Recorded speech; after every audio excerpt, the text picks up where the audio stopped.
Barrister, what do you want to know? I want to tell you about Yoruba people. Do you want to hear about them or not? Director, you are at the head of affairs. Say whatever you want to say. Remember, we have no restrictions here.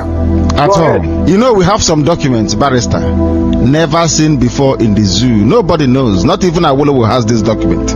But we'll tell them about Yoruba people. The same way you have Igbo people in the hinterland of Biafra land is the same way that you have a place called Metropolitan Oyo or Yoruba proper. The people you see in Lagos, those you see around Abeokuta, the people, Egba people, Ibarakpa people, the people of Egbado, Ketu, the people that they call Popo, these are people of Porto-Novo, and Awori people of Ota, where Obasanjo comes from. Awori, that's who he is. He is not proper Yoruba. Do you know that, Barrister?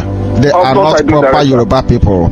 Yoruba people, their boundary stopped at a place called the Iwo, all the way from Kishi. The old Oyo, which is called Katunga, was destroyed in 1837. Destroyed by the Fulanis in 1837. Destroyed completely and hopelessly. That is the proper Yoruba people, but because of their influence and their conquest, they spread their language all the way to the sea, to places like Ekpe, in Lagos, Ijebu, Egba, Ibarakpa, a place called Kivun Ketu, spread all the way to the Dahomey. You are sounding like a Yoruba man yourself, Director. You know all the names.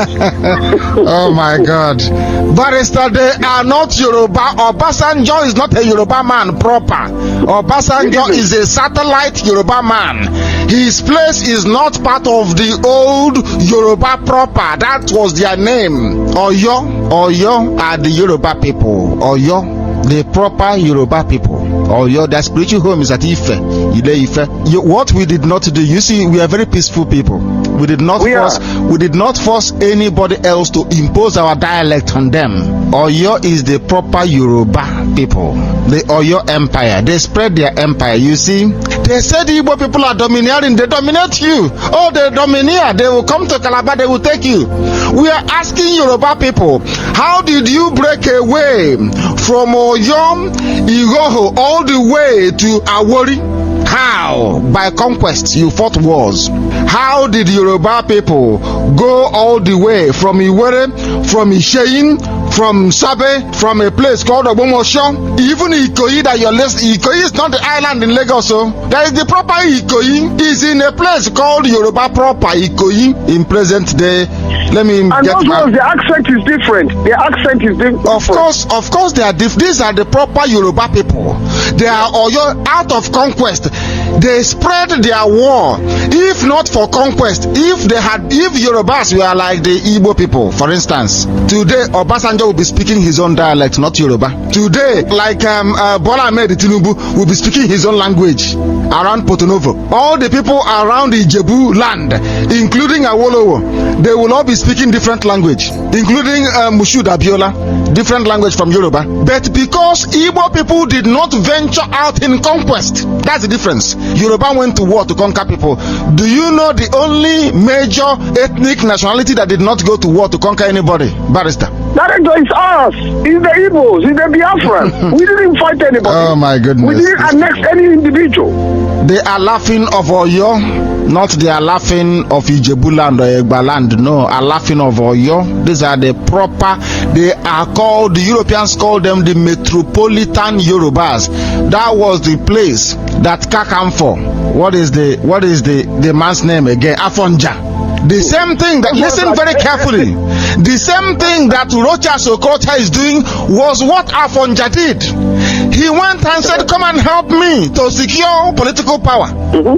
The Fulani came as APC is coming now to help them to secure power. And then after that, what happened? They and took over. A Lorin became an emirate.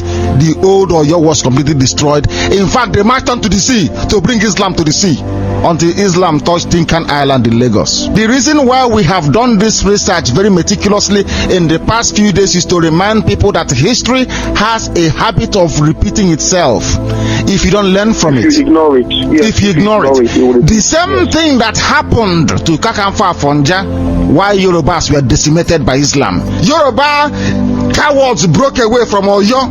The proper Oyo, the Yorubas were not close to the sea. Yorubas were not sea people. They never came close to Atlantic Ocean. The only way they come there was via conquest. They conquered the lesser people, like Obasanjo's village. They took them over. The people called Awori people, A-W-O-R-I. They are not Yoruba. Ijebu are not typical Yoruba. No. Egba, no. Ibarapa, no. Ketu, no. The real Yoruba people are the people of Sabe, people of Iwere, Isheyin, Ago, Oja, Obomosho, Ikoyi, Ofa, Oshogbo, Ede, Iwo, Ilorin, a place called Katunga, and Kishi. These are proper Yoruba people, not those around Lagos. No, no, no. You have now listened to Mazi Nnamdi Kanu, and you heard all he said. But there's something I want to point out to everyone under the sound of my voice this moment.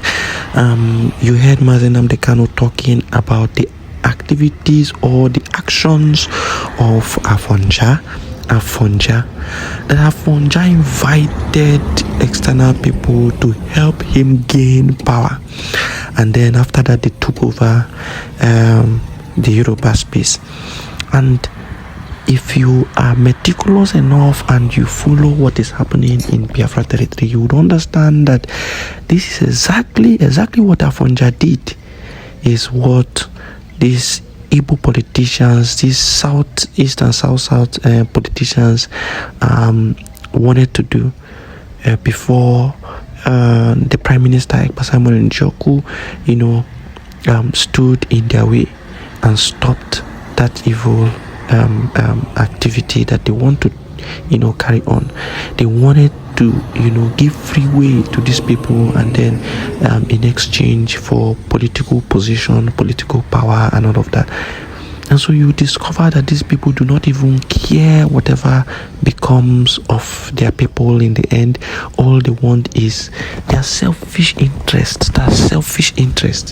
They want to just gain that thing they are looking for, and they don't care the effect on the other people. They don't care the effect on the citizenry. All they care is their own personal gains. And so we want to thank the PM for all he has been doing.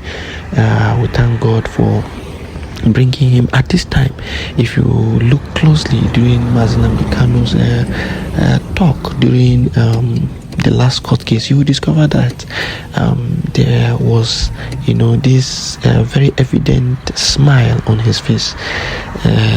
That is to show you that he is aware of the activities of the Prime Minister, and he is happy that someone is fighting tirelessly for him. How do I know that he is aware? They take complaints to him. They want to paint Simon evil. They want to paint him black, and then they will always take complaint to him, say, see what this guy is doing, or see what this guy is doing. He's saying he's doing it in your name. He's saying he's doing it to get you released. And Mazi Nnamdi Kanu, being a man of wisdom, will understand everything that is going on, and he will be happy that someone is actually doing something for him. I will leave you with this information. Remember the last time during 2015 when Mazi Nnamdi Kanu was released, he came out to thank the Niger Delta Avengers for all they did to pressure the government to demand his release. Now, they did not go into saying, please, I beg, please. They did not go into begging the government. They hijacked a ship, and they gave the government their demands, and Mazi Nnamdi Kanu must be released.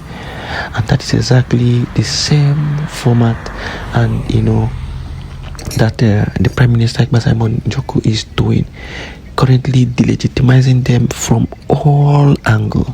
The problem now is that they would have released this Mazi Nnamdi Kanu a long time ago, if not for these eastern politicians, these eastern governors who claim that they want to do election, they want to conduct election, that he is going to be a hindrance to their election. And you discover that these are the people who are keeping him there. They don't want him to be out. Sometimes some of them, because of the insecurities going on, they are receiving higher or an increased security vote, and so they want that extra money to continue to come into their pocket. That is why they say Aladimabo Urundinze. So but no matter the situation, it will come a time where they